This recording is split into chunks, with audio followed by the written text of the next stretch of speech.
really need those training wheels anymore, do you? Okay, I'm still getting over some sickness here. And I don't run very often.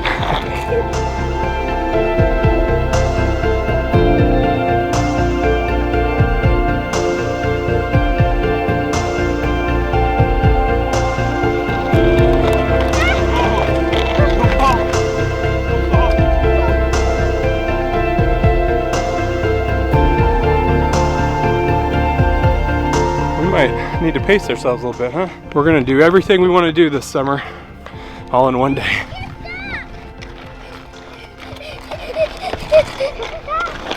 Woo woo!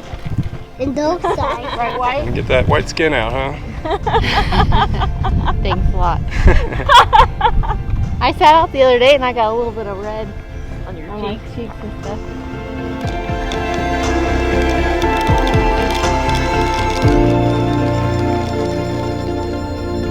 Why can't you walk, bud? Because I don't want to. You don't want to. I have ducks in there. I can't see them. You think there's ducks in there? Yes. Why do you think there's ducks in there? Because I can't see them. I don't see any ducks. And we're back there. All right, we came back from our hike and getting the big guns out now. We're getting some sunburns here on day one of some sun out here. But we really want to get the ducks some water here, so let's get the pool filled.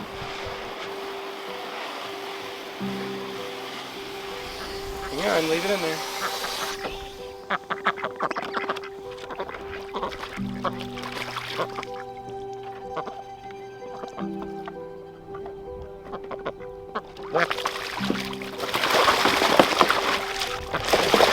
All right, so now figuring out that our turkey situation wasn't a blackhead deal, it was just some injuries from fighting because we've been catching them fighting over the last few days. I've been seeing this guy here has been recovering, so now I have confidence that I can put him back in. I'm not really excited about it since he was indeed fighting, but let's go ahead and move him back in with the flock. Come on, buddy, let's go out.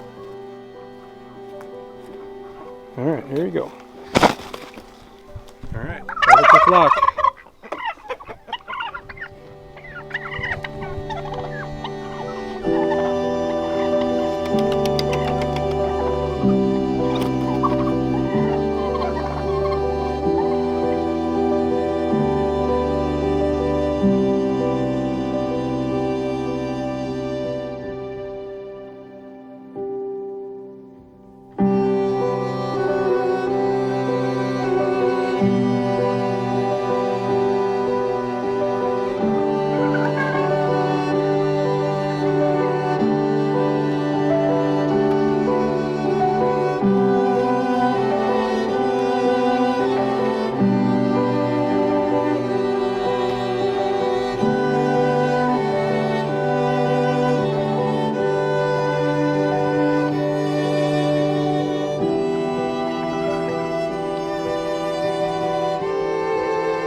So we're definitely gonna have a problem this spring here, having 4 tom turkeys. You can see that one, our main blue slate is the big dog, and Slater's trying to break it up, but it's still gonna cause problems. He's still trying to nip at one to get him to stop. He's trying to get him to stop right here. So really, the only way to break this up is to separate them out, and we're just either gonna have to sell or process the other 2 or 3 that we don't want around.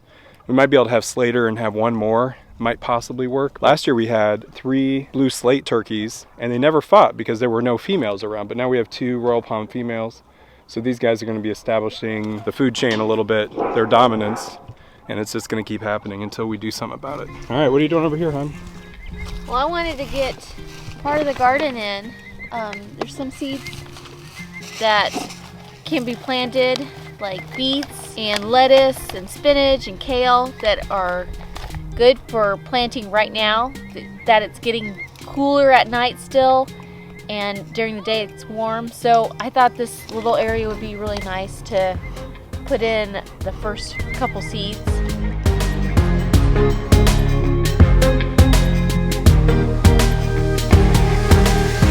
So in this part of the yard we've got our vertical pallet gardens, and what are we planting in here this year, huh? Same stuff that we did last year that did really well were herbs, Carrots? some carrots. There's mostly smaller things that didn't need a lot of space, right? Because Right. we don't have this These beds don't go really deep, but this allows us to save space over in the raised beds by able to put things in these small little rows, basically growing vertically here in this side of the yard, not take up any yard space. And Eli wants his own little space, so we thought in here might be a good spot for him. This is mine.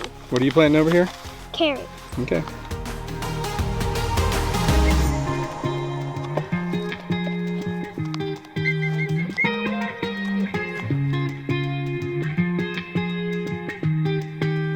Now, a lot of you guys asked us, what do we do to take care of our chicks? Now, it's a lot easier when we have a broody mama, a broody silkie like we do, to take care of these chicks, because now they're a couple weeks old and we haven't had to do much of anything. We just put some food and water in.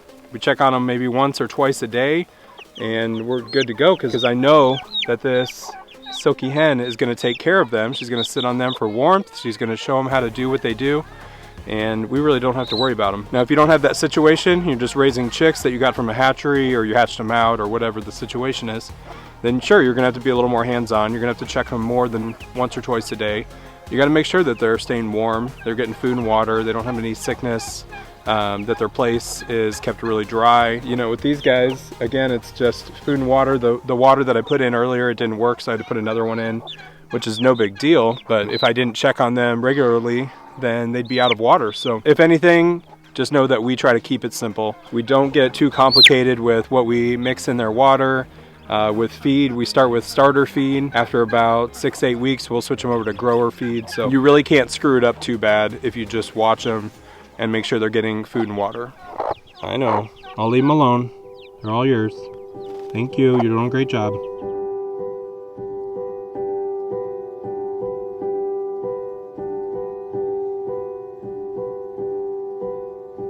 What are we eating for dessert? We made a big cookie. It's super good. So if you made it this far into the video, thank you so much for watching. I just have one last little thing. We did a podcast with Morgan Shaw with the Gold Shaw Farm podcast, and he just launched it a couple days ago. And there are 3 podcasts out so far, one with us, one with Sow the Land, and one with Roots and Refuge. And we'll put a link to that down in the description. Go check it out. It is, I think it's a lot of fun. And you'll get to hear some long form answers to stuff that we normally don't talk about on here. So, and be sure to subscribe to the podcast. It's on iTunes, Podbean, Stitcher, and Spotify. All right, guys, we'll see you next time. Have a great night. And bye! Welcome to try.